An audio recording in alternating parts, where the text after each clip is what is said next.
11 minutes late. Okay, so let me get my, oh shit, I don't have my other computer. I have to use my phone. Yeah, and I have, do you want me to share this to my pages from a specific? Yeah, you can. Okay. Yeah, they're up now. I see them coming up now. Are you on, are you on the Soul? I would do it from my page. Okay. Just, it's on all the pages, but my page, you'll probably get the most out of it. Let's see, okay. where the fuck is she responding? Huh? Okay. All right. So, all right, let me just pull this up real quick. Okay, so I'm doing it there. You can see the comments will be on the right side of the screen. Okay, cool. Well, we got 50 seconds into this. I'm going to play the intro real quick and allow people time to come in. We'll be right back.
What's happening, everybody?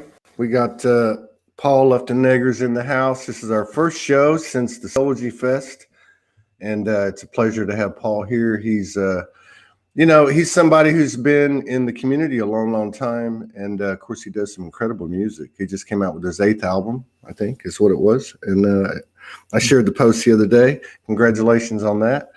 Congratulations on making it this far in the apocalypse, the great unveiling. So it's great to be back. I'm still probably about 80% on planet. I'm getting there. We had an incredible time at Soulogy Fest. We look forward to doing many, many more. We've got some things, planning in the works, and we're going to be talking more about that. But right now, for the next hour or so, we're going to be talking with Paul and seeing what's happening over on his end of the front line of the apocalypse. So it's good to see you. And thank you for coming in and sharing space with us and honoring us with your presence.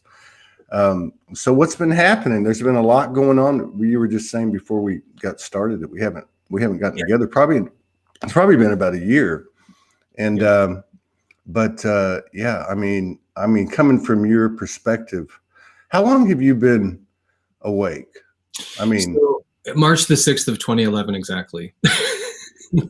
That's right. Around the time I woke up, it was May 30th, 2011. Wow. Yeah. And I think that, if I'm really just, focused in on we're in an ascension cycle. So it's been, that 9 to 10 years, into this. So that first big loop, I think we're starting to see, we're in sort of that group together, I think. Yeah. A lot of us, right? So I'm so grateful that, I know you've been with some of my great friends out in Sedona, and, I feel so blessed to sort of have been following you on your road trip out that way in your RV. My bus, our bus. Thank you, Debrielle. Yeah, it's exciting, and I love that we sort of know each other through people too. Like it makes me feel really, that way. So very cool. Yeah. I think there's a lot of that going on. We saw a lot of it at Soulogy Fest, which was just incredible. The MP4 came out today. I know the people that bought tickets online and that came in person, they get a free copy. I'm not really sure what we're going to do with it from there. I know I'm going to cut some excerpts out, but there were some incredible things happen. musically and otherwise. And but what I was going to say is, yeah, one of the things that was pretty obvious is, as you know, as the Soulogy Fest, I think was a microcosm of what we're going through, is that I say it this way: the universe is reconnecting to itself. It's like it's splintered and now it's all coming back together. So these things that you're talking about, you know, like I know Maureen Moss is a big fan of yours, and she's a very good friend of mine. There are a lot of people out there that really have a lot of respect for the work that you do. I can only think of like 2 or 3 other people that kind of are in your genre. When I say genre, I don't just mean musically, but I mean just energy wise, where you have that blend of commentary and you know, and of course the artistic expression. But yeah, you know, it's interesting because so many people that we connected with, it was literally like it's just one soul recognition after another, and that's what I kind of see what you're talking about. But yeah, so you're 2011, and I can relate to that, and a lot of people can relate to 2012, give or take a year. And I think you're right. I think that was like, obviously we've had on this show, you know, we're approaching 3,000 shows, and a lot of people have come on here that woke up like Morgan, like 1989, and you know, Mary Rodwell was in the early 90s. I mean, there are a lot of people, but the majority of them, to your point, have been on or around 2012. And have you noticed that, you know, because it has been 10 years now. It was actually 10 years while we were at the Soulogy Fest on that Sunday was 10 years for me, which was kind of, but have you noticed the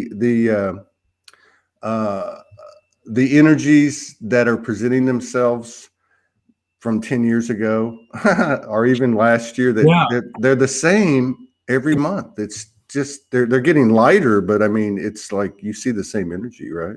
I think the thing, how I would explain what I've experienced from my own, you know, my own sort of ascension is the word I would use, my highest self and manifest, however you want to sort of say it.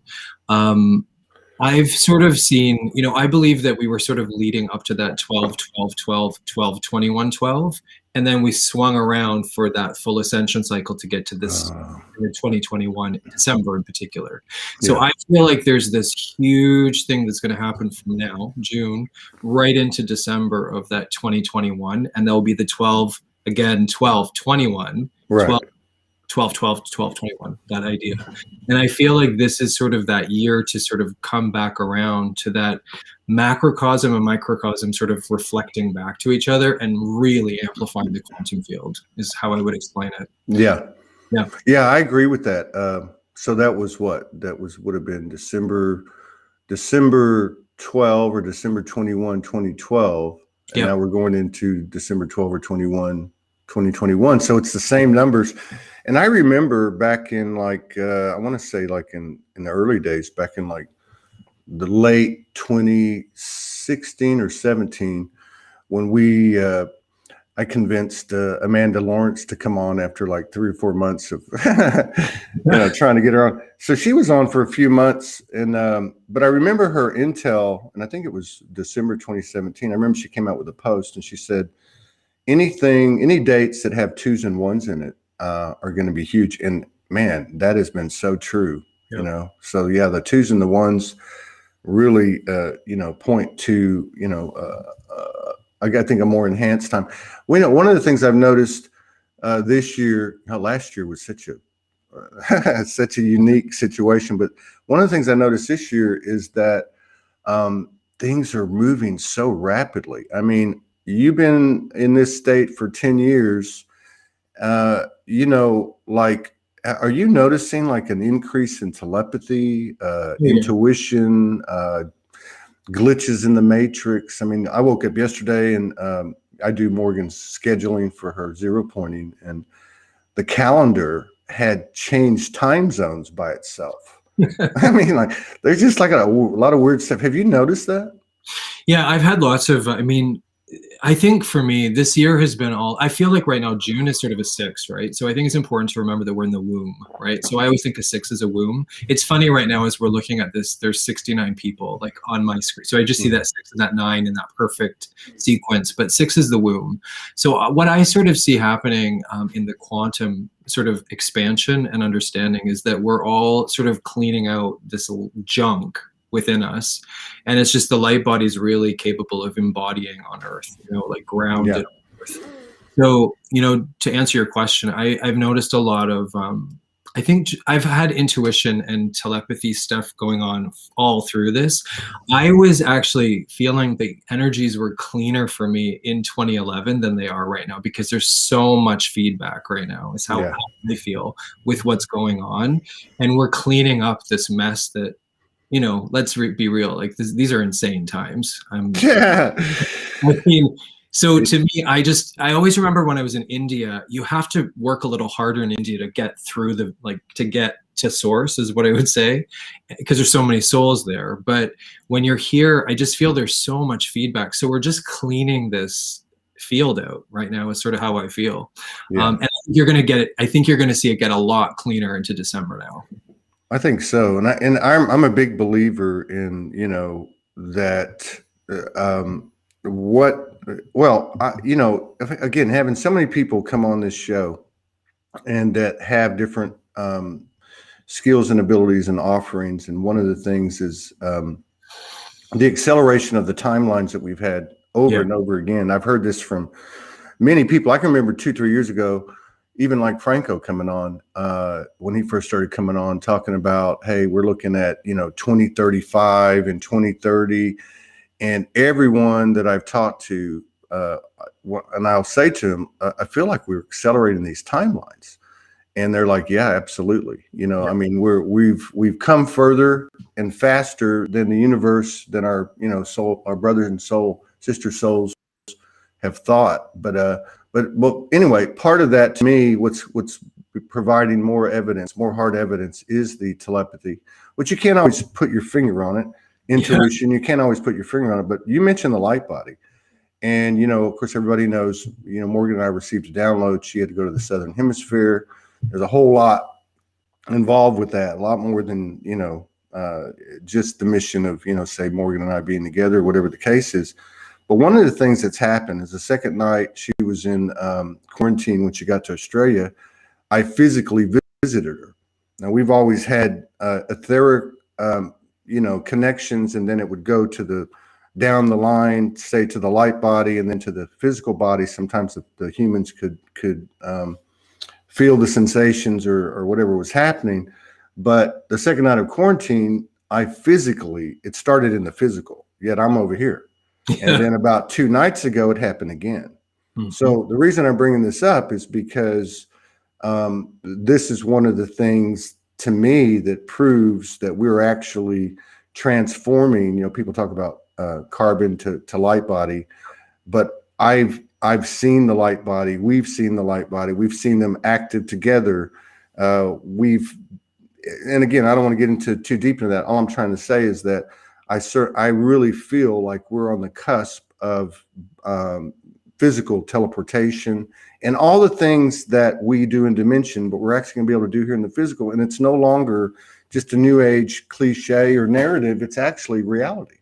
Yeah, there's definitely, the thing is that we're all connected, right? So we're sovereign and connected. We know these things, like the cornerstone of what we know. And I think the thing that people are going to start to understand more and more is the frequency and vibrational intelligence that we have within us. And, as a musician that's conscious, serving, I have to say, this morning I woke up, I didn't really plan today with you. It just sort of happened. I don't know even how like it was, you wrote me, I picked a time that you were, and it happened to be the first one available, happened to be the first time you're back, like that birthing, right? Boom, right? So I feel like, and I've been sort of aware of you a lot more in the last, I would say just the last month, which is funny. We go through these, all over the planet, right?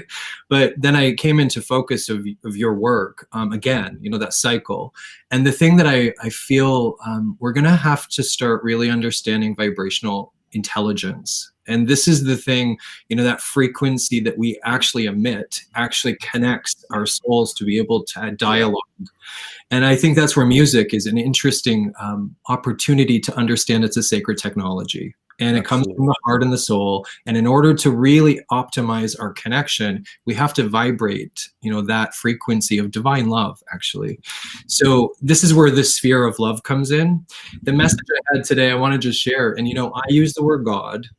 That's my, I just feel comfortable saying that. But this morning I had a message from God at 3:03 this morning. Get up. And the message was that the table has been prepared for you. Yeah. And so I wrote this, it was to go to the Bible to read that, actually. So I did that. I wrote this thing this morning as guided. And I realized today, just sitting here, the table, I feel so much more centered in the work that I'm doing right now, because we've all worked really hard. Let's just, pat ourselves on the back, all of us. Thank you. Say to each other, vibrationally, you have done a very good job in a really messy situation, and kudos to everyone because we got here. So, I just think it's important to just acknowledge where we've been to get to here with these challenging times. Let's be real. They've been emotionally draining at times, Yeah, slightly. But you bring up a lot of good points. And one of the things, so, when I went into the Soulogy Fest, I knew, what I've been doing for 10 years. I've been told add frequencies. You can't divorce yourself from any aspect of the universe. So day one, they told me there is one God. There is a divine order, which we might call the golden rule, or what goes around comes around. And then that we're all unique and equal souls. And but one of the things, and then about 2 years into it, I got to go create a studio. And I wasn't a musician. I played the guitar. And of course I wrote lyrics and stuff, but they were like, just go down there and it's got to do with music. And I'm like, what the hell am I supposed to do? And they said, just turn on some music. And then it started, a few thousand videos later, here we are. But one of the things that I've always been real sensitive to is whether it's a show or whether it's a production, like a music video production, is the nonverbal part of what's expressed and communicated. And I think this is what you're talking about. I saw this happen, and the people that went to Soulogy Fest saw this happen, because it wasn't a speaker speaks and then you take a break, another speaker speaks. What we did was we had a musical accompaniment available at all times. So anytime somebody stopped talking, we would immediately turn on some music and start doing something in between. But there was a continuity. There was a change of pace. It wasn't just the same type of frequency all the time. But the music was such a huge part of it, and it all kind of came to a head. I believe it was on Saturday night. There was a tremendous amount of divine feminine energy that was just present. That was just that space, that goddess type space, the mother type space. And at the end of the first, I think it was the end of the second night, we had brought I think it was a DJ had come in. And there was about 12 women, and they were getting down. Yeah. But they weren't getting down like disco type of getting down. They were actually anchoring in the energy of what had occurred over the previous couple of days. Yeah. And I was like, wow, that's it. Now, there wasn't a word spoken. There wasn't anything but the energy of what you're talking about. And it really spoke to me as what you're talking about, which is the nonverbal part of it. I think that's why not that there's not lyrics in, say, a song, but that's what I saw was how effective that is. And it doesn't have to always be me talking at you or you talking at me. There's something else that can be expressed, that is expressed in between the words that we speak to each other. And I think music and art is a big, big part of where we're headed. Beautifully said. The one thing that comes to my awareness to share and expand and amplify is that, that space between the notes, or the space between the words. And that is actually what music is. People are always so concerned about the hertz, like the 432 or the 440 or whatever, but it's actually the space and the intention collectively in it. Yeah. So I see co-creation as the word that I really feel to say. We are co-creating together, and this sovereignty of self, the self with a capital S, our whole self, the round sphere that we are, endless eternal spheres. I see that sort of coming into focus, where the light just gets to unite and become stronger spheres together. Yeah. Yeah. So It's beautiful. I love that you said that. I think that the spontaneous, for me, I always say this on the show, it's spontaneous, intuitive, creative, imaginative, and depending on what we're talking about or doing, courageous is the I am soul. Another example of that I saw was on, I think it was on Sunday, early in the show at the festival, Pamela Johnson, who's, I don't know if you guys know Pamela Johnson, but she's been on the show a couple of times. I don't know if I've seen her on video. And of course I basically harassed her to come on for a long time, but she's one of those that's been awake since like pre-harmonic convergence. So we're talking 80s here. And, but anyway, yeah. So like she walked up to the edge of the stage and I could tell, cause we're connected and telepathically, I was like, oh, you want to come up? Well, the truth is she didn't want to come up, but she was told to come up, which is another thing that we're starting to see is people that are stepping forward and in transparency and vulnerability, sharing this code. And to me, that's super powerful. But she came up and started talking. And there's actually some pictures from the Soulogy Fest from when she was on the stage and her feet turned into rainbows. Wow. And I've got this on a picture. That's now, awesome. The significant thing about this is it was the transparency, the vulnerability, following the guidance, which is what she's representing, getting up on the stage and speaking. But it was the space between the words, because as soon as she got through talking, I introduced the next speaker. I walked outside the tent and 6 Black Hawk helicopters came around the mountain and crossed right over the tent. And you can say, oh, well, that's just a coincidence, but I don't think it was. Yeah. I think that energy that you're speaking of is unstoppable.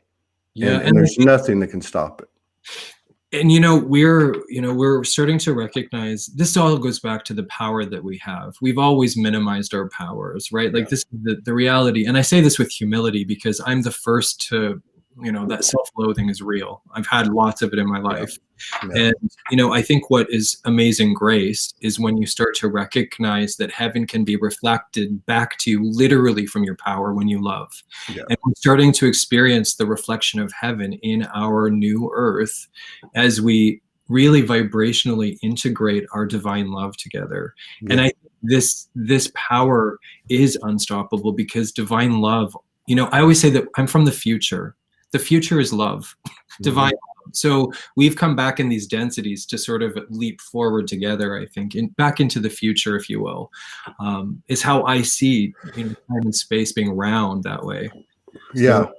Yeah. And then I think too, the realization and awareness of being conscious, of being quantum creators. Yeah. And then having that information and then saying, okay, wait a minute. So I've been creating this unconsciously and I don't want to go through this stuff anymore. So how do I do this? And people starting to take responsibility for the creation that we're all experiencing. And I know it sounds crazy and it doesn't fit with the math of the linear timeline or the linear experience or the physical experience. But yeah, that's another thing that I see happening where people actually got a download a couple of 2-3 days after the festival, and Franco De Nicola and Kimberly Ross were staying in the condo with me, and we spent the previous night talking. So I'm coming back from the store the next day, and I start getting this download about presenting frequency, about the things that I do, right? And it had to do with Franco. And they were just showing me Franco as an example. But what it was is when there's a person, or I guess it could be an ensemble, and they're pushing an energy out and it's pure and it's intended from the heart, those that receive it and observe it as quantum creators in the past, because of the distortion, we might, process it, spit it back out and go, oh, he's not all that, or whatever the distortion is. And that's what's perpetuated. What I saw happen was in this example, in this download, is the people observing took it into their hearts, saw the person that was transmitting, in this case, Franco, they saw the purity of it, and they basically matched and expanded it and sent it back to him. Now, what I was shown in the download was that the person transmitting, it was almost like a merging. Right. That person transmitting picked up all of that energy And the only prerequisite was that they had enough self-worth to receive this unconditional love coming to them. And then it showed me healing, alignment, just Yummy. like exponential expansion. And they showed me how contagious it was. And I thought, okay, that's the bead that we're working for right there. And that's what you're talking about. Yeah, it's interesting. I have to tell you, like, so, okay, so just to clean up sort of what I've got going on here. So this album that I have behind me is the first time I've ever printed off an album before recording it. So this is actually the cover of it. I've wanted all of the energies to sort of be put into it of the quantum divine love together in co-creation. So I ran a Kickstarter. I had this vision to do this album. It's my 8th album, so that infinity sign, in January. And I was sort of depressed last year. I'll be the first to admit it. I had a sort of a year of depression. I was sort of just stirred by the world, and triggered and messy. But then in January, it cleaned up, and I actually finally had a call to do this album. And I asked for money. And I feel that money, when it's given with love, it cleans the money, it creates a new currency, literally current, you know, energy. And then, so I've held this space open and collected for the last 60 days, which ended on Saturday, just this past Saturday, on June the 12th, the funding for it, which I needed I needed 20,000, and it turned out to be 24,000 that people Holy shiitake mushrooms, man. That's so awesome. Here's the thing. So this finished on Saturday. And what's so weird about this project is I've done Kickstarters because I want that collective energy in the album, that co-creation energy. Yeah. And so this man had a miracle in Russia with my music. Okay. So in Moscow, he wrote me and ended up, he wanted to fund the whole album the day I released my Kickstarter. So it was funded. He gave me all of the money for it. Wow. And what's really wild, and now I say all of the money for the Kickstarter portion, but it ended up raising way more. But it gave me this feeling almost like where this feedback was like, it's like it was just too easy. And I had to sort of inertia, this weird energy that it was just effortless. So it was already given. And it's the first time in my career where I haven't had to work really, really hard to collect money that way. And it's the first time where I felt that sort of heaven just so, this man is the most joyful man I've ever met in terms of his giving. And he just really, he sort of made me wobble. But when I finally really anchored that energy, I feel like there's that joy in this collective now that hasn't been there actually. So there's this whole new orb, I think, that's going to grow and expand as one vibration of divine co-creative love. And that's where we're all kind of at, I think. So very cool. I agree with that. You know, if you look at different people's intel, so one way or the other, and I'm talking about, you know, like the Sandra Walters, the Francos, Jason Estes, Morgan, you know, there's one way or the other, they explained at the beginning of 2020, Franco says that the inverted matrix projection was turned off. So the egoic loops and the programming is no longer supported by a central command, so to speak. It's only supported by what patterns and behaviors that continue to run in us, and as we kind of bring them into alignment, and that's going away. So one of the things too that happened and coincided with the Soulogy Fest was that Franco and Jason and really Sandra's intel, as I was reading it, Judith Kuzel, was that everything would be freed up about mid-May. I love her, by the way. You just said the name. I really love her. Yeah, all of them, you know. But I remember I remember talking to Jason Estes, and I said, you know, you want to you know, come and participate? And he said, yeah. He said, but I got to tell you something. On the 15th of May, the gates are wide open. I think he calls it the promised land. Wow. Such a change in frequency, or such a change in dynamics, that he actually told me at Soulogy Fest, I'm no longer making predictions because it's such a wide open field now. It's unobstructed. And I think we saw a glimpse of it at the fest, and we're seeing a glimpse of it every day in the community. But to your point, it's whatever it is, like what happened with you, doesn't surprise me because it's very contagious. Yeah. And it moves people to contribute, but not in a way that we came from, which conscious, mostly unconscious, we were involved in what I might call a give and take. Yep. I do this, I expect that. Right. And now this energy is, hey, I'm showing up. Here's what I got, and I'm going to put it on the table. And then, like in this great example, this guy hears your music and he steps up. I mean, this is what we're all about.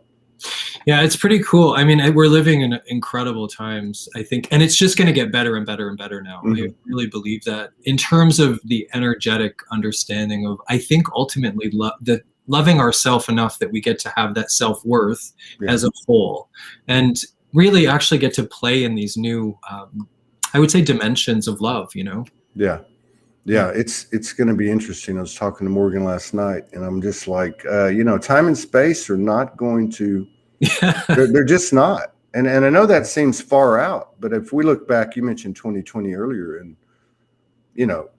something happened to time last year. Yeah, it did. And then space started to come to the forefront this year. But another thing that I think is really big right now, and I think it will remain to be big, it only makes sense, transparency. If we're living in a telepathic dimension like all the other dimensions, and this is what this one's going to be, there's nothing to hide. So the more that we fall in line with that, the better. And one of the things that's really impressed me over the last year and a half, especially this year, has been high frequency people like yourself. Yeah, they come on the show and say, last year kicked my ass. I was in depression last year.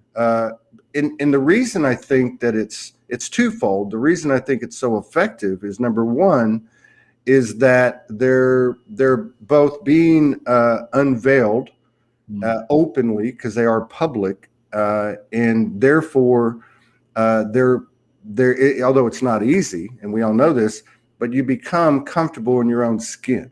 And when you see that from somebody who has been out there like you, that's very, very validating to people that go, I can't do what Paul does. But when they see Paul walk in the door and go, hey, I went through the same stuff you did. Yeah. I'm human just like you. It really does something to people. And I think that's the second part of it, is it's very contagious when people can say, I'm Paul, in 2020, I had a rough year. Because a lot of people can relate to that. It was a very challenging year. Yeah, it's an interesting thing, and the COVID thing has just brought so much into I think for me, I'm sort of the protector. I feel like this protector energy that I have had to have almost, which I've had to let go of some of that so that I can just be.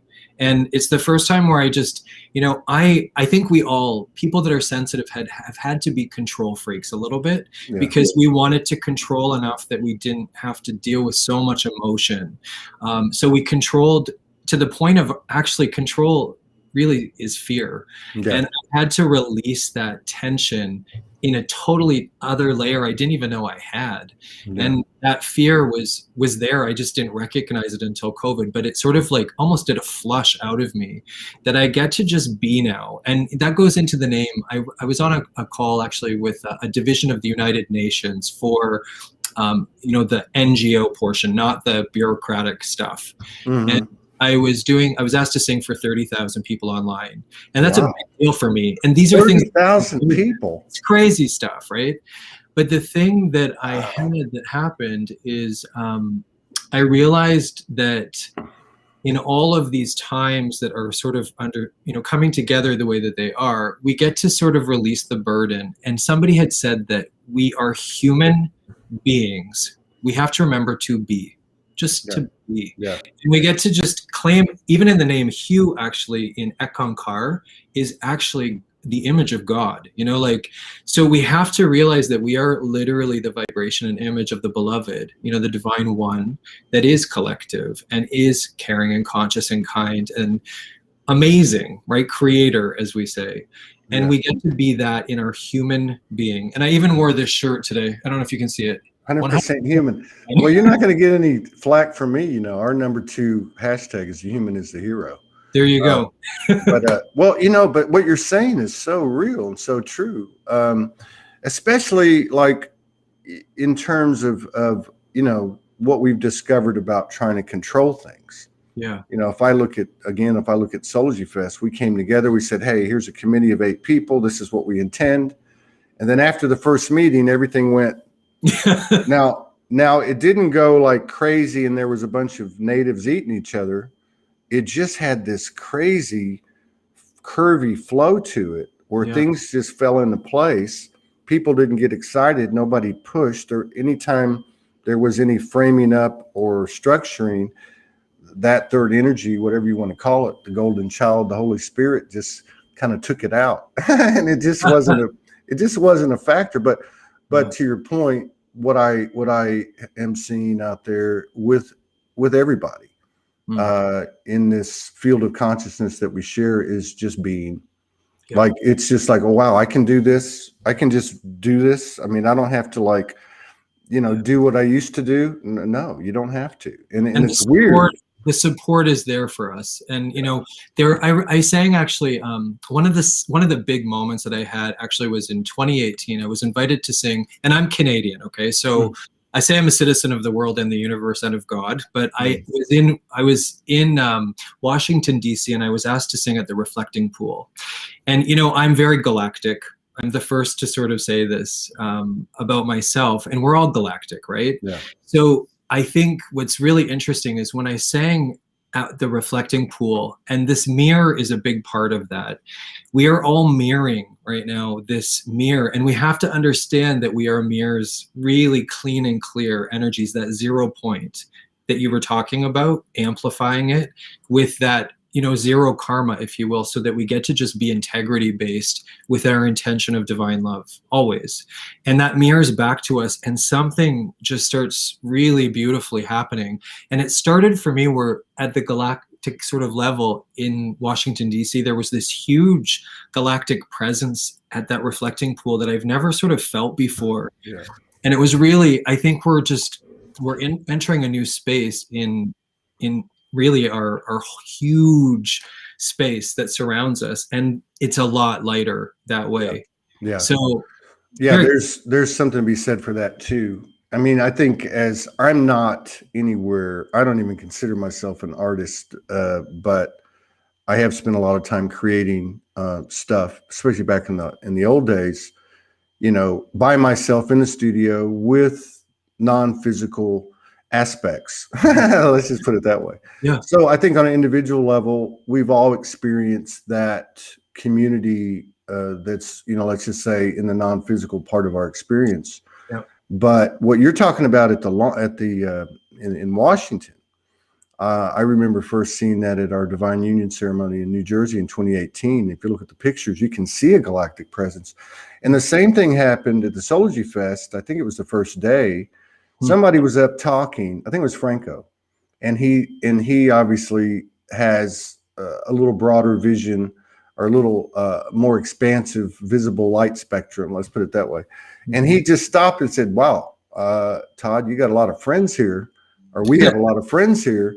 And at that moment I looked down, because it was on the red, the red clay there, and we were under a tent, but there was still it wasn't all covered by carpet. And I looked down at the ground, and I saw this face, and it was a reptilian. Wow. And then I realized there was a bunch of faces, and I'm looking at the ground, and they were all different. One was maybe a Lyran, and here was a reptilian. But yeah, I think that there's no doubt that these aspects that have shown themselves to us on an individual level are going to be more pronounced as we expand and continue to share and come together. Yeah, and the thing that's coming to my heart as you're saying this, and this goes back to the Holy Grail, it is our DNA. It is important to say, actually. So really honor the DNA, and that part of us that gets to light the DNA with the diamond light codes is sort of coming to me. Yeah, I'm getting chills. Yeah, and that's a really big deal right now because of what's going on in the world. And we don't need to go too much into that, but just really honor your own DNA. Yeah. And flood it with the diamond light codes. Somebody's here. I don't know. You just connected something. I agree with you. Obviously a lot of what we've pulled in individually and together is metaphoric. Energy is energy. So, it's always, it's always been kind of not a challenge, but you receive something, then you start to share it and it loses its, I don't want to say purity because the intentions are pure, but there's something happens in that trend, in that process.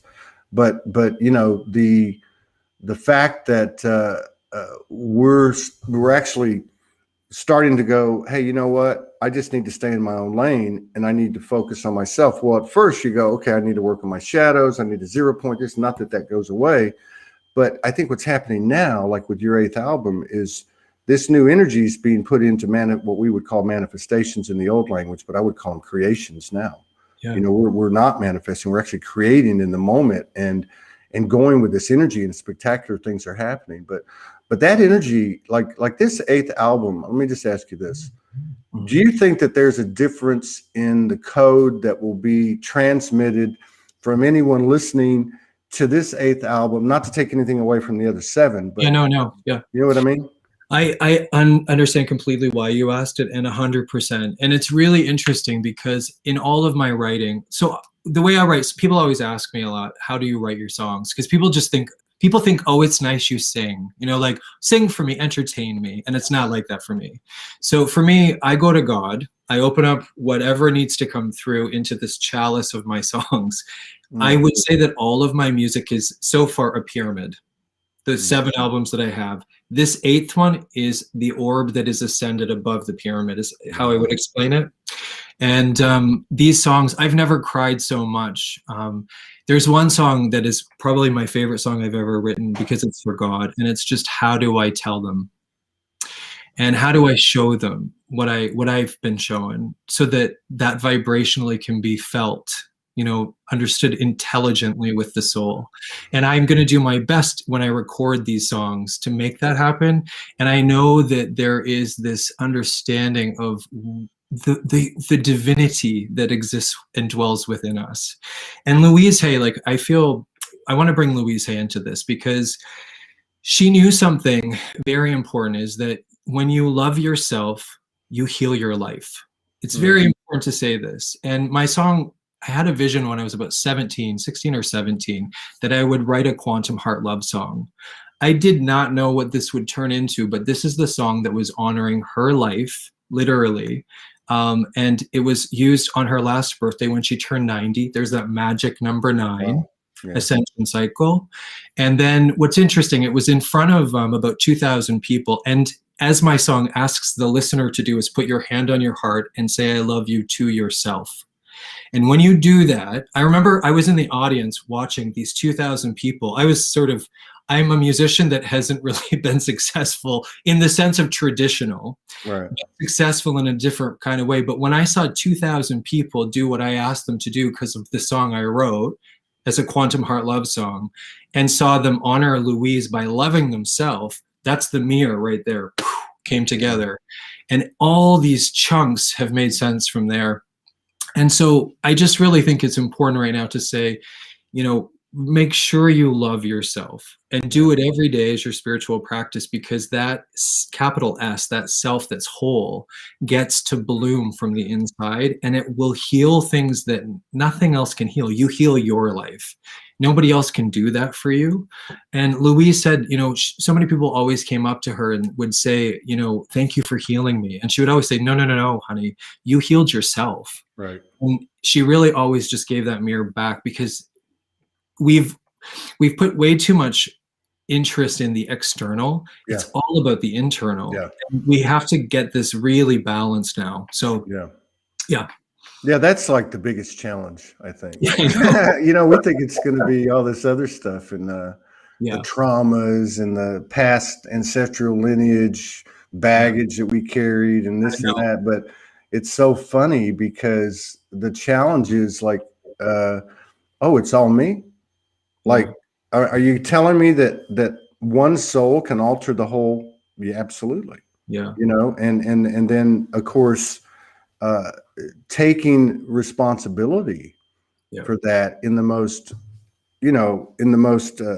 specific things in our experience. And it may seem stupid, but it's an energetic imprint to say, I'm going to take care of myself, because there's something about that. That is self honor and self-respect and self-love. And the great thing about it is, which once we get past that conception that, oh my God, this can't be true. Like I can't be affecting people. It's kind of like when people talk about they have an out of body and they go to heaven and they get a life review, and you start to see the ripple effect of all your actions, thoughts, and words. We're starting to get a handle on that. What really excites me is that because everybody's experiences are different, but everybody's had them to one degree or another. That whether it be a lucid dream or a dimensional experience, that all of these attributes that we have are going to be in the physical. Yeah. Like, I mean, that's mind blowing. Yeah, that's absolutely mind blowing. It's huge on a level, like even just with what you're saying in terms of just I think just the thing that's so wild is how much multidimension has played a part of our life that we just don't really ever give much thought to, and we're going to now. Yeah. And the truth is that if there's 8 billion people, souls, we're having there's 8 billion worlds in one. I agree. Sort of understand this separation, but then you have to understand the connection. And it's interesting, the trying of division right now. No. We're uniting, and the Ubuntu sort of idea. And that is what's happening, that I think in many ways is trying to be prevented by a few small people. Yeah. And who cares, right? And the truth is, in all of it, we get to really unite this collective that's going to, I think, literally move mountains. No, I agree with you 100%. I agree totally with that. I have a couple of comments on that, but 3 people have asked where they can find your music. I want to, while we're on the multi-stream, I want to just put it down so it'll go to all the different platforms. Is there a website, or is it on Apple? My website. My website is really easy. It's Be Kindness, so BEE kindness.com. So the B like the pollinator. Yeah. So BE kindness.com. .com? Yeah, .com. Boom, and you can go to my website as well. And there's I really want to say this is you can sign up to my really ultimately my mailing list. It's important because if any of these intranet sites go down, I really want to just say it's important to have just that connected so that we can then connect wherever we need to. But I feel that my music is really accessible also through YouTube. So just go to YouTube, look up my name. Okay. So what's your website? I'm just curious. Website is Be Kindness. Oh, the same. Oh, it's the same. Oh, I already put that up. Okay, I got it. Put that up. And you can also call Luftenegger.com, but it's too long. Okay. Yeah, there we go. So, what were you just talking about? It was something that wasn't, well, I guess, where I was going to go with it was, for a long time, we would look at our mirrors and say, well, we would say, that's not me. I don't do that. I'm an empath. I don't have any narcissistic tendencies or programming.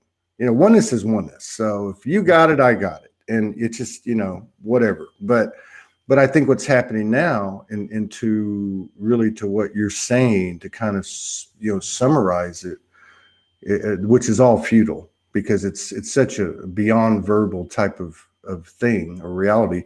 But that is that we're looking at people going, wow. We're not going, oh, wow, he can do that, or he's that, or she's that. We're going, that's me. I'm looking at myself now, and it's more of a positive thing, I guess. So one of the things that I feel is sort of my responsibility to say right now is that, so I just want to say this, my dad took his own life. So suicide was my opening point. Okay. Now you have to keep in mind what this is this is someone that no longer wants to be on the planet. I know some of us feel like that at times. I'm just going to be real. So I feel like my father taking his life was my entrance point for a reason that's very important, that I get to amplify the healing process vibrationally. God asked me in 2011 to sing music for God. Okay. This is wild because I denied it. I was like, no. So I don't want to get off track, but you told us earlier that March 2011 was your kind of reawakening date. March 6th. So you basically got the gift or the download to go sing at the same time. Yes. Yeah. Okay. That's why I wasn't doing music at all before this. So what happened is God asked me to sing in 2011. after my dad's suicide to heal. So everything that I've done vibrationally is a healing code and lexicon of healing vibrations for the self, ascending to the highest self and manifest. This last album, so that's 7 albums. If you go back to the 2011 album, moving forward in time and space with each album, that they will help the soul just feel worth, actually. And what that does is that will amplify your vibration of divine love and that beautiful gift that you are. But this last album is that ascension. And ultimately my mission as an ascension guide musically, vibrationally, is to help the highest self be manifest for God. Yeah. And that's really what I do. And that's why so many people really relate, if they use music the way that music's intended, is to help the soul feel the worth within. Yeah. And that's really the intention in everything that I've done. So I just wanted to say, you know, in my catalog of music, to understand how it can be used from, you know, the timeline that it was created from 2011 on to what will then be this year, 2021, into, and it's a full ascension cycle. So that's the last one. The last sort of piece of this is actually Spheres of Love, that will come out in November on the 11/11/2021. Wow. That's and that's the 8th album. Yep. And so do you feel like that, it sounds like you feel like that's a circuit completed? Yeah, it's finished. I feel, I think musically, and I'm going to say this, I feel like I'm finished with that part of what was asked of me, at least at this point in time. That 8th album is the final one for me for right now. Mm-hmm. I don't know what that means next, but I'm going to write a book to explain all of this eventually. But I had to do the music first, and then I can sort of explain it. You know, this is the first time I've ever really talked about it this way. But you know, I've understood it now with what this last sort of piece is. Yeah. So, you know, you were talking about 2020, and there's so many people. I mean, you see it every day. You know, it's so interesting to watch the collective frequency expressions, post projections, and all that stuff in our community, because this is a collective. As part of the collective that, you know, I can't speak for other communities really. I mean, I'm not one of those people that says they're asleep and they're sheep, but in this community, there, regardless of our, you know, our scars and our wounds and our conditioning, our shadows, this is a community that's looking to grow and expand. And it's interesting to see the initiations that people are going through since the beginning of 2020. You mentioned, and again, we don't just learn and pick up code from each other through what we're talking about, although that's so valuable. And I think it's on the forefront, you know, artistic expressions, channelings coming out in paintings or songs or lyrics or whatever it is, but also through, hey, it happened to me too. I mean, you were very frank in the beginning of the show, and you said 2020, I was very depressed. How did, you don't have to give us like the details, but how did that affect you, and how did you deal with it, and how did you come out of it? Because I think people can learn from that. Well, so 2020, so let me just like sort of back up in terms of that time. So I was doing a tour in Europe. So I was invited to actually sing with an Olympian to be part of essentially her event in Norway. So I was over in Norway, and then I sang in Denmark, and we went all over the place over there.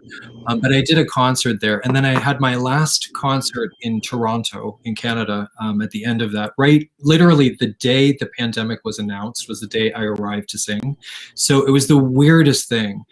I knew not to plan. You know, I'm somebody that says yes to everyone. So I for the first time in my life, I was like, no, I'm done after March, literally March the 12th. I just didn't book anything past that. People were asking me to go all over, and I was like, nope. And I said no to everyone. I was sort of tired and just said no. So what's interesting is I didn't know that was literally when the pandemic was announced, was that day. And I had been saying no for months and months and months. Okay. So I finished this tour. Then we go into lockdown scenario in Canada. And you have to keep in mind, I travel a lot. So I was just like confused. I was just like, what the?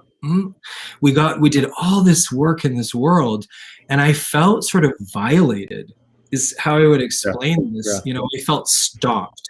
And I think that was quite intentional by we don't need to go into it. But that being said, I had to get motion going again. And it was the first time, if I could explain it, is that in 2011, I experienced the dark night of the soul of my life with my dad dying. Right. I found God again and really solidified that mission. But then in 2020 came around, and what happened is I got knocked, just like when my dad died, and it sort of triggered me into this, like, what? I did all this work for this? Yeah. So then I took it sort of personally, because of course my ego is like, how, like, you, my moronic self, right? You moron. So then I was like, God, are you kidding me?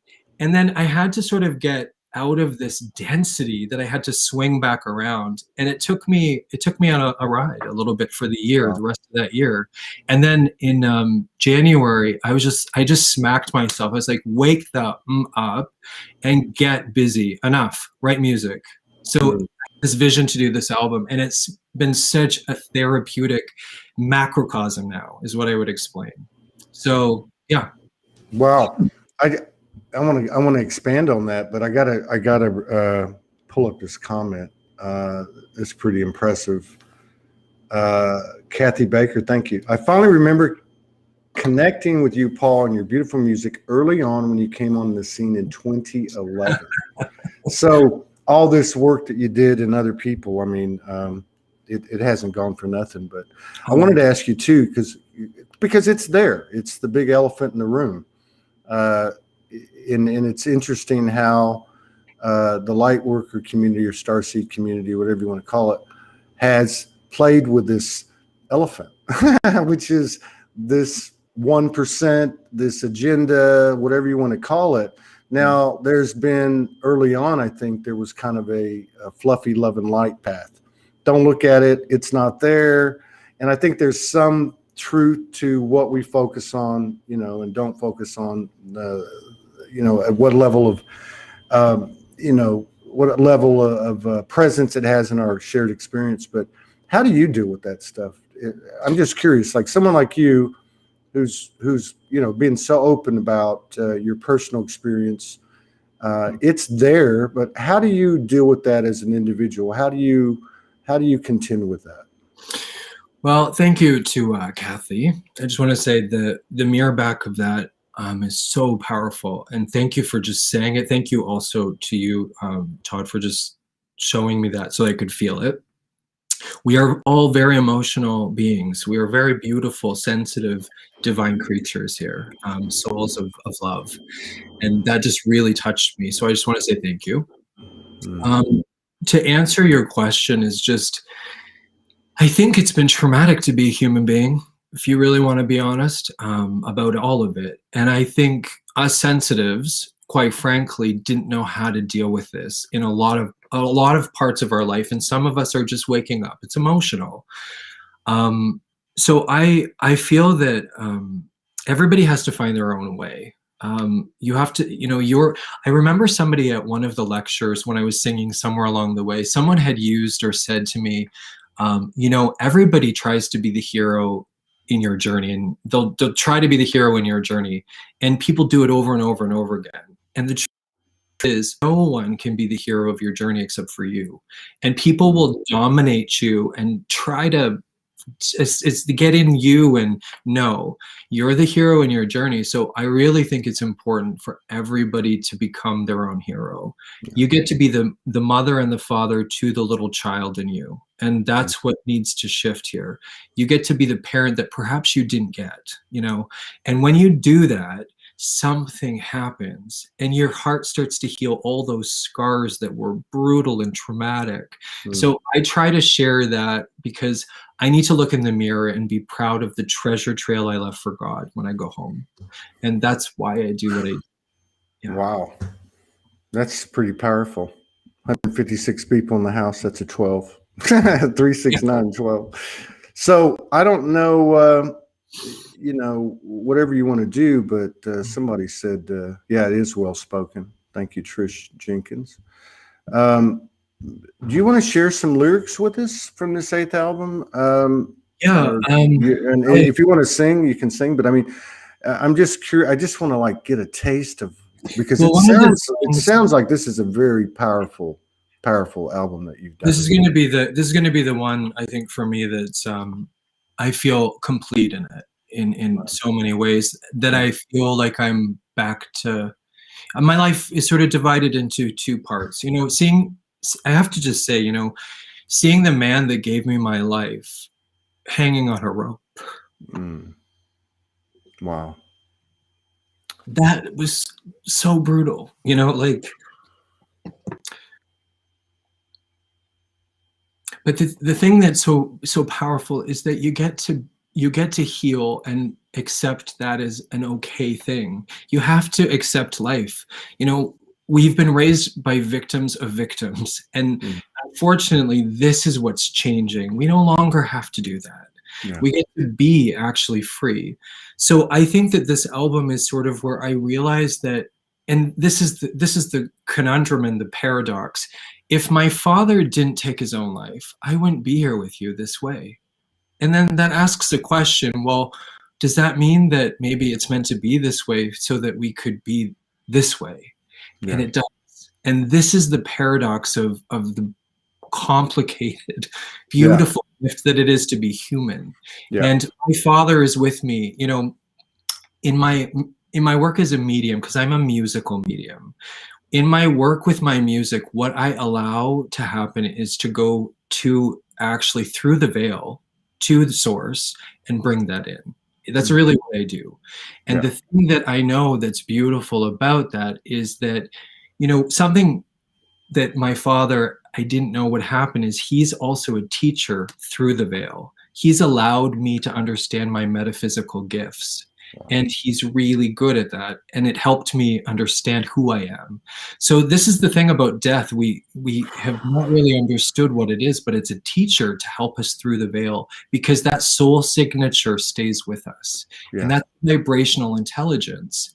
So this album is sort of all of that put together, kind of.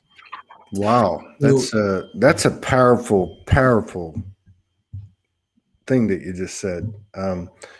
And you know, there's so many different, you know, there's so many different statements of advice and modalities and philosophies, and you know, it just gets convoluted sometimes. But like what you just said, I mean, you know, I don't know if everybody caught it, but you were just saying how what it really is, and that's because one of the questions I had was has he communicated with you? And obviously, whether it was verbal or not, energetically, you've received this message from him.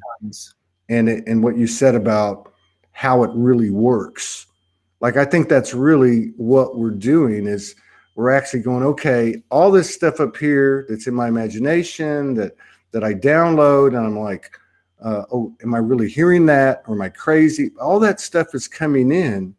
And it wouldn't be coming in if it wasn't for our brother, sister souls who, lack of a better word, have transitioned or you know, disincarnated from a physical body. But yeah, I just wanted to make that point. I'm glad you brought that up.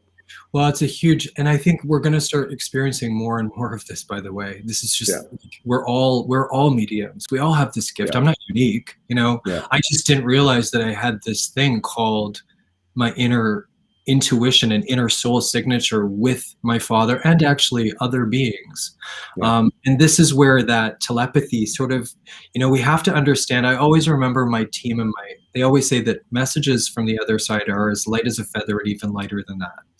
Messages from the other side are lighter, light as a feather or lighter than a feather, basically. Yeah, light as a feather and even lighter than that. That's sort of, and I know like that, and it's from our heart is where telepathy happens. We think that it's from our mind. It's our heart. So when you heal this, you get to really understand your gifts is from your heart, that 5D, you know, fifth dimension and above. So yeah. Is there like one song on the album or one set of lyrics that kind of sums up this album? Yeah. So I'm still working on writing, but I wrote a song today. But I mean, I think the best thing to do, I feel, rather than even just sort of saying anything about this album yet, I just want to send love to it. And I think wait until November the 11th and experience something that is going to be unique. Yeah. And I'm well with that. Yeah. I'll join you in that. I know everybody else will, but yeah, I feel it. I mean, the fact that you're not rushing it, yet you're not framing it up. I mean, I can feel it. You just know that's when it's supposed to come out. And God, can you imagine? I mean, this, what has it been? 6 months, 6.5 months. Mm-hmm. Well, 2020 was huge, but 6.5 months of 2021 is like 10 times the expanse of 2020. Yeah. So I can't even imagine what it's going to be like in December, because we're going to be in a different place than we are right now. And the summer, the summer has been such a beautiful shift of energy as we go into the solstice, especially in this hemisphere. I'm really excited about this summer. I can feel the energy of the solstice coming in now. It's exciting. How do you mentioned it earlier, but I'm just curious as a amateur artist. But how do you, what's your method? How do you mentioned it a little bit earlier, you go into that space where it's just you and the universe, but how do you write? If you ever listen to I was very confused. I just want to say this. First of all, everybody is a musician. Everybody is an artist from the heart. So first of all, just claim that. And I want to say with music, you have to find your way. But in my experience, I was confused about this for a long time. And God showed me the way. You go to God or source, and you have to open up this creative, I would say from your heart is where heaven's gates exist. You have to open up your gate to heaven, and you have to go up to source and bring that in, because your highest self is in there, right? Yeah. To me, that's where creation really meets the point of opportunity with expansion. Yeah. So I had to figure that out. It took me a long time. And what's interesting is songs are almost pre-written. When I don't know how to I don't know how to explain it. They're already done. I just have to bring energy to them, and then they come to life. And I was really scared. I remember the first time I was in a studio, the first time I worked with my producer, who I've had all through all of my albums. It's so funny because I was so nervous. And I remember telling him, I'm not really good at the piano. Get somebody to play that for me, or you could play it, because he's amazing at the piano. And he stopped me and he was like, "What?" And I remember him saying, "You have the most beautiful lines in your piano. I've never heard anyone play the piano like you in my life. It's so simple and straightforward." And I remember for the first time actually feeling like a musician. And that's the sweet spot of just, you have to work your gift and not be scared of it or perfectionist in it so much so that you don't do it. You have to sort of work through the fear of the acceptance of it, right? So as you just saying, you're not a musician, actually you are a musician. You're denying it. That's my programming running, but I get what you're saying too. I was going to ask you about this, because what I noticed was with myself, and because I've kind of been like on the shelf for 2-3 years, and then been coming out with it, just over the last couple of months. But what I noticed, and I noticed it in other people too, again, I'm real big on the spontaneous. So if I'm at the Soulogy Fest or I'm at a gathering, I'm bringing people up saying, "Hey, let's try something," but it's beautiful and it's powerful. But what you were talking about, I had a question in that subject, was that one of the things I'm noticing is that what's ever coming in now, and I'm not just seeing it in myself, it's almost like it is channeling. It's like you don't even know what you're saying or singing or whatever. It just comes out. It's like a very present type of thing, and I can't explain it. Like it's almost like people that channel, like say conventional channeling, they'll do a channel and then they're like, "I don't know what I said." It's like not even in your human brain. It just came. It's almost like you're just a pure conduit. And I always like to help people understand the way that this is done is that I see us as a microphone, and people, unless you've used a microphone on a stage a lot, like I have to like I hadn't done that at one point in my life, but I sort of always was awkward with a microphone. Mm. What's really interesting as a singer now, I actually don't like singing without a microphone because I don't have to work that hard. So you get to be the microphone yourself, and you're an amplifier. So your vibration goes through you like a microphone, and it amplifies out to literally the world.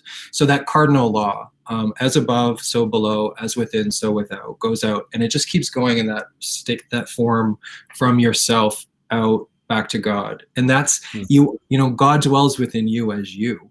And you know, that's so simple but so true. You just have to hold that frequency though, and that's what happens, you know, and we're doing it more and more. So you know, you talked about you know, like the low points. We just call them the low points. We know now that blessings are burdens and burdens are blessings, right? But what about the I'm always curious with people, what's like the most impactful stuff that's happened to you? Like where you just go, holy crap, I'm not just a human being. There's something going on here. You know, those moments where you can't prove it to anyone else, you know what I mean? But I've been thinking about this a lot lately. So, you know, these near-death experiences, this is going to sound a little really crazy, really out there, okay? So I've been in some serious car accidents, okay? Like big crashes, okay? And I've thought about them a lot. And it's sort of like, you know, when my dad died that morning, you know, it's so weird because I felt heaven open that morning, if I could explain it. I just didn't know it for a long time until I did, right? So I knew the heaven of brilliance that morning, but then he died. So I've had all of these paradigms that are just really wacky, like, happen. And I know I've tried to dissect them and understand them and really sort of integrate them into my awareness. The other thing in my car accidents that I've been in, where I've literally been in a car where it's been literally severed into two pieces, where I've walked away without a scratch. I've had counters fall on me that I've had to be taken out by like machines, and no scratches on me. I've had I fell asleep driving once a long time ago, and I went over a bridge of the 401 highway series, like that is a huge curve in the road, crossed oncoming traffic, took out a mailbox, stopped right in front of a tree where I couldn't even open my door, not a scratch on me. This is the kind of stuff where I've dissected those moments, and I was like, did I die, or what happened there? Because I sort of wonder if, I don't know, like time and space is really different than I think we perceive it to be at times. And those moments, I'm really interested in them, because what happened? How did that happen? And how did I get out of that without problems? And I sometimes wonder if it's me that's died. You know that Sixth Sense movie? It had like this twisted reality. So that's, you know, those are the most profound moments in my life. I wonder, yeah, that's a really good point, because and that's weird. I was thinking about this a couple of days ago, and I don't remember the specific scene, but I remember back in 2011, 2012, having a download, because I'd connected with a couple of people, and then all these memories came in, and they weren't like past life memories. They were what I think a lot of people refer to as a simulation. So in this particular instance, there was 36 different timelines, I guess, that were shown to me. And there was a part of me that understood that these were all dry runs to find the best and highest timeline. And I wonder if what you're saying is true, because I've had similar experiences where I should have been dead. You know, I mean, many times, and I've tapped into it a few times, and I never can get a clear answer. But what I do understand is that there's something bigger than you and I, and maybe it's our higher selves. I don't know, but that's kept us in the game. The thing that this comes back to me is just even used to saying and sharing yours is, I feel like there's this divinity that actually and I'm going to say this, we are all chosen ones to be here right now. We have to do this work for the evolution of all of us. And whatever that is, and whatever timeline or sequence it is, there is a divine intelligence letting it happen as it's intended. Not always easy, not always tickles and farts, but this thing that happens. And, you know, it's confusing because we fall on our face and God picks us up out of the muck, you know, over and over and over again. And then somehow I feel like we're sort of at this precipice where we're starting to, I think, actually get it, you know. And I don't know, it's almost like that statement is the meek shall inherit the earth, or something to that effect, is that there is something happening in our collective consciousness of collective co-creation that I think is going to start connecting these dots and synaptic, unity understandings. That's exactly right. That's exactly what we were talking about at the beginning of the show, just using different words, but I totally agree with you. One of the big sources for me, and this had been back like at 23, 24, as I was searching, reading philosophies, religions, and all that, there was a book called Sermon on the Mount by Emmett Fox, who was, I think, a Protestant minister, but he was a metaphysician. But his books are phenomenal. Power Through Constructive Thinking, The Golden Key. But this guy was really a bridge for me because I don't think anybody that's raised in Western religion is not going to be affected, regardless of how much they went to church or not. So I had that programming, and then he introduced this kind of a bridge. But the basis of his work and his most popular book, Sermon on the Mount, dissects the etymology of the words in the Beatitudes, or I always pronounce that wrong, but and so and of all the statements within that incredible prose of Sermon on the Mount is the meek shall inherit the earth, and he explains how the word meek is not what we think. We think it is. It's actually what you're talking about. It's actually this what is it? I'm going to put it in my own words, but like this point where humility meets transparency meets vulnerability is power. And the truth. Yeah. And I think this is the thing, it's interesting because I'm going to say something that's probably not going to be so popular with certain people, but I don't really care. It's good. We like stuff like that. Yeah. I've met a lot of famous people that have been on big stages. Let's just say that, in doing what I do. And I'm always the little meek, mild, like sort of always, he's just starting like, oh, it's cute, you sing spiritual music or whatever, like that stuff is. And it's sort of like there's this thing that I've seen shift is the famous people of the past. I don't know what it is within me, but I'm just really not interested in so much of that anymore. And I have to say, I used to be kind of like, I'd watch things and be like, oh, it'd be so nice to meet them. But I've met some of those people and they're actually kind of assholes. Yeah. And I'm going to say this, no names, doesn't matter. No, I get what you're saying. But I've met them and they're so just like, it's almost like you just fail. And it's like, what I think I've noticed is that I'm really interested in people like the everyday person that has lived this huge life that's been whatever it's been. And that's famous to me now. And I think we're going to start seeing where it's almost like the people that have been sort of forgotten or like behind actually are the ones that have the most valuable things to show. I totally agree with that. I totally agree with that. And I've said that many times, and I said it at the Soulogy Fest on Monday. Just to say this, I'm guessing most of those people are watching this right now. Exactly. And that's because this shift of co-creation is happening where that's famous.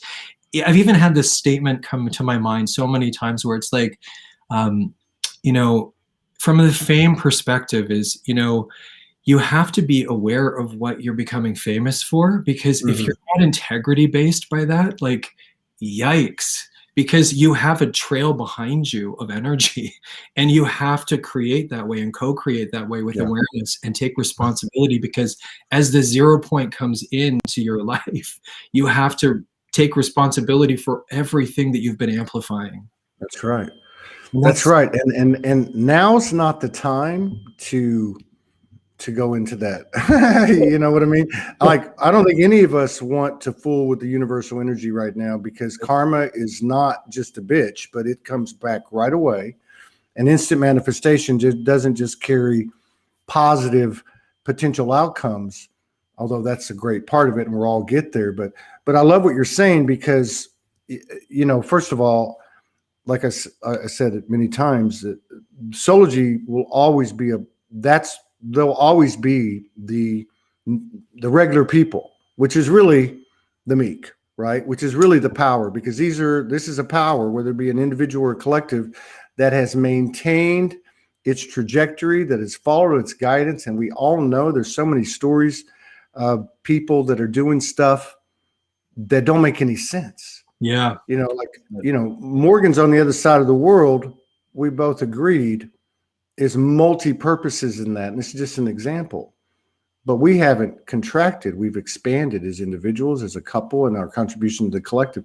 We don't know what the hell it is, but we respect the guidance. And everyone on here is doing that. And I think that's to what you're saying. And I think the thing that I do want to say, just to sort of back up just for a moment, is I respect whatever journey anyone's been on to get to here too, because everybody's played their part to show the collective whole. So no one is less than anyone else. But for me, I just see this leaping forward right now in our age, our new world, is where that golden rule gets to sort of really actually enjoy itself, Yeah.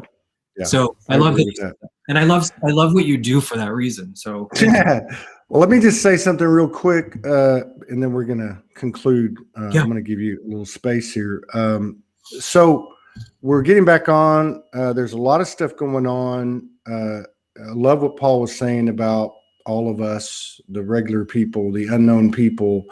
That's the real story. One of the things that's happening is more and more physically incarnated males are carrying this expanding divine masculine energy. We all have work to do. I have work to do, but I'm really happy to see that happening. We have Robert Evans coming on in 27 minutes. And I've never talked to him, but I think it's the same type of energy Paul has.